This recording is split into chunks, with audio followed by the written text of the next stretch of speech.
दोस्तों, आपका दोस्त नबील आज हाजिर है और आज हम डिस्कस करेंगे यूके में अवेलेबल अपॉर्चुनिटीज़ के लिए, जॉब अपॉर्चुनिटीज़ में बिजनेस अपॉर्चुनिटीज़। और हमारे दोस्त हसनैन कुरसानी हमें शॉर्टली ज्वाइन करने वाले हैं।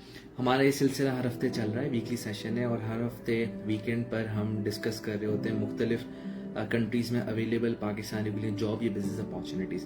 अभी तक हम कवर कर चुके हैं यूएस मारिज अहमद सिद्दीकी के साथ और नॉर्वे मुर्जा अली खान के साथ, और आज मैं ला रहा हूँ अपने दोस्त हसनैन कुरसानी को यूके से, जो कि ब्रिटिश पासपोर्ट होल्डर भी हैं, और हमें वो बताएंगे कि क्या क्या अपॉर्चुनिटीज़ हैं वहाँ पर पाकिस्तानियों के लिए। इसके साथ मैं बताता चलूँ कि हमारे एक दोस्त शहरियार ने माशाल्लाह अपना एक रेस्टोरेंट, अपना एक बिज़नेस लॉन्च किया है ज़ेबिस यूनिवर्सिटी जो क्लिफ्टन में वाक़ है उसके बिल्कुल सामने।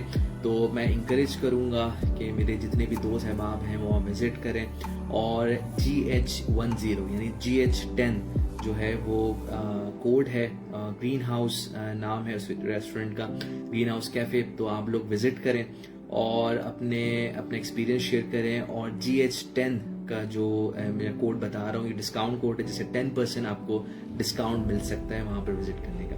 तो हमें अपने दोस्तों के बिजनेस को इसी तरह प्रमोट करना चाहिए। ये रीज़न है कि I am acting as a brand ambassador of green house cafe, जो कि मेरे दोस्त शहरियार ने लॉन्च किया है बिल्कुल ज़ेबिस यूनिवर्सिटी के ऑपोजिट।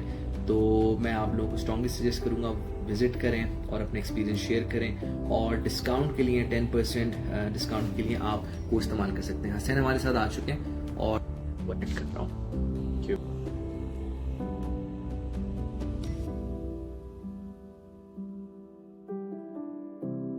एक और चीज़ ये कि हमें दो सवाल हैं, कंपाउंड क्वेश्चन है।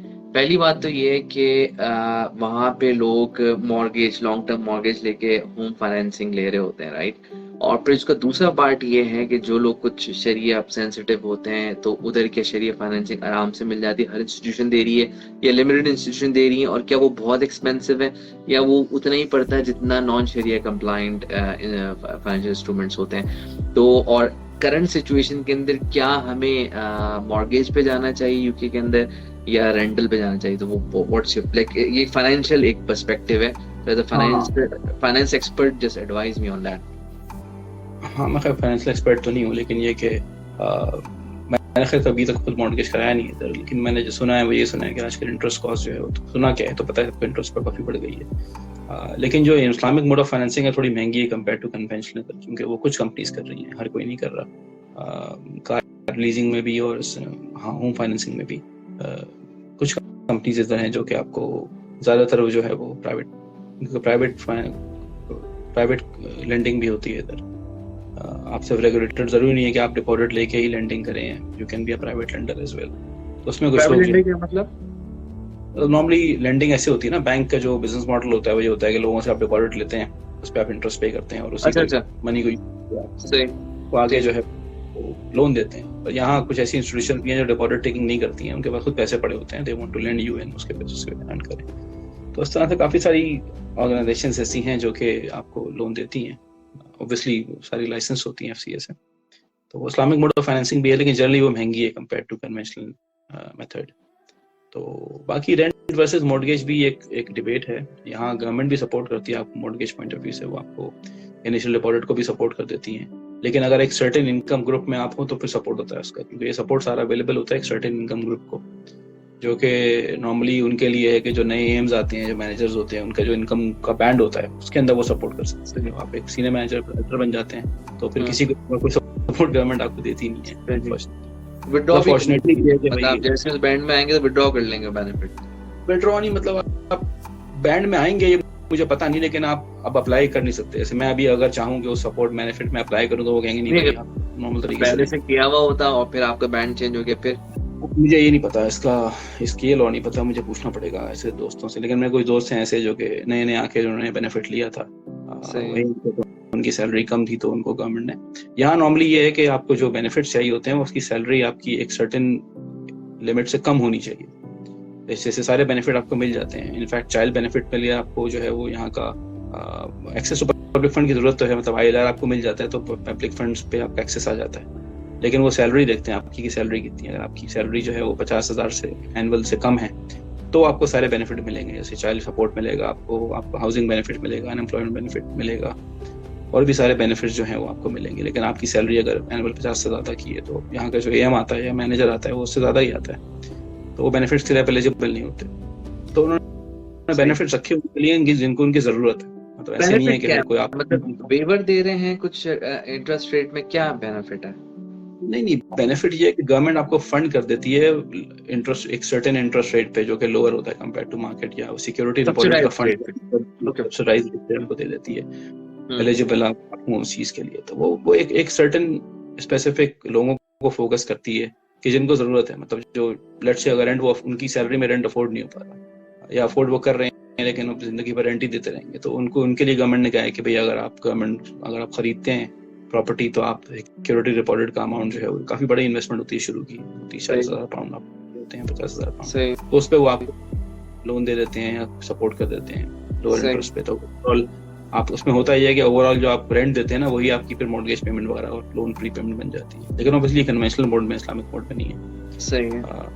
इसमें डिफरेंट इंटरप्रिटेशंस हैं। कुछ लोग कहते हैं कि गवर्नमेंट का लोन जो है वो ऑब्वियसली सबके रिलेशन डिफरेंट है, तो वो अपने हिसाब से आप देखते हैं उसको, तो वो वरना रेंटल्स भी इधर, तो रेंटल में एक नुकसान खाली बस ये होता है कि वो पता नहीं, आप यू कैन नॉट प्लान कि शुरू में जो है वो आप रेंट आपने उसने एग्रीमेंट कर लिया, 2 साल का एग्रीमेंट कर लिया, फिर तो आपको पता है कि 2 साल तक नहीं बढ़ेगा रेंट, लेकिन इंक्रीज एनी टाइम सिग्निफिकेंट वो कर देता है लैंडलॉर्ड। ऑल्दो मतलब रेगुलेशंस हैं जनरली कि रीजनेबल इंक्रीज हो, लेकिन रीजनेबल को डिफाइन नहीं किया। सही, तो वो बढ़ता रहता है। सैलरी आपकी उस हिसाब से नहीं बढ़ती इधर।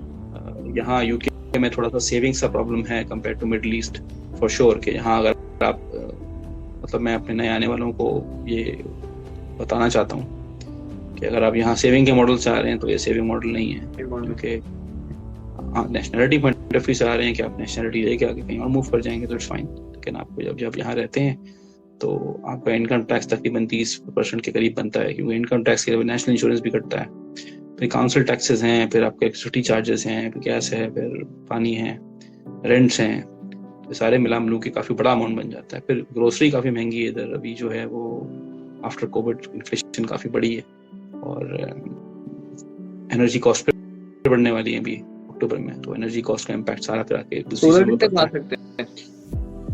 सोलर लगवा सकते हैं, लेकिन अपने घर पे लगवाएंगे ना। अगर आप रेंटल पे रह रहे हैं तो सोलर कैसे लगवाएंगे, तो आपको नहीं पड़ेगी। अच्छा, तो सोलर लगवा, लेकिन ये कि अपनी प्रॉपर्टी आपकी होनी चाहिए, तो फिर आप सोलर लगवाएं। उन्हें लैंडलॉर्ड से लेके लगवाएंगे, लेकिन फिर आप जब मूव करेंगे तो फिर आपको सब कुछ लेके मूव करेंगे, ये भी तो है ना।